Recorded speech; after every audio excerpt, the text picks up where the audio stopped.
mana chuanin kan runin sum tuala sai du leng ne nawang kan nuisa ami sai leng dang re ngai lovin chuan namual dang tu re kan don lo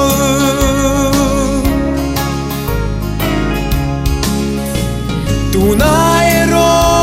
khovel par moi ka en chim lo chon ban an kai i chan tu re ka don sing ang lo ka shai du lai la mang lo le dro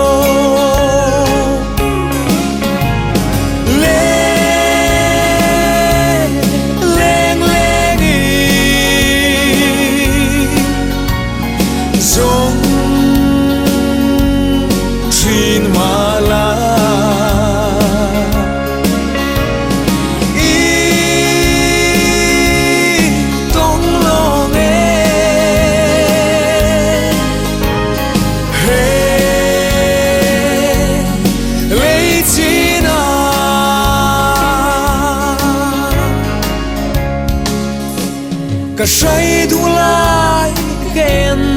chim lo te khoya chuan lai khum sal thin chemo ni chun le suwa yang reng ma ngai tu khwa vel hele china an om lo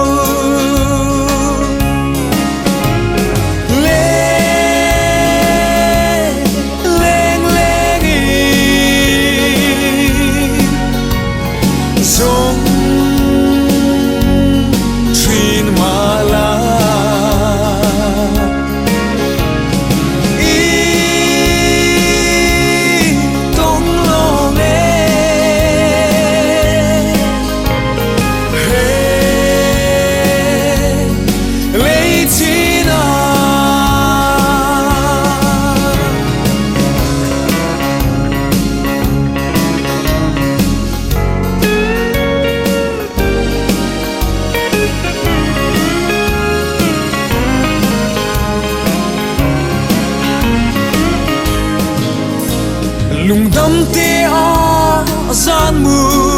chi na har thin lai ru ka ayang i cham reng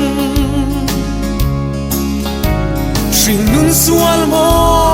karbin lo dan le i chun le suwa na vang kan chape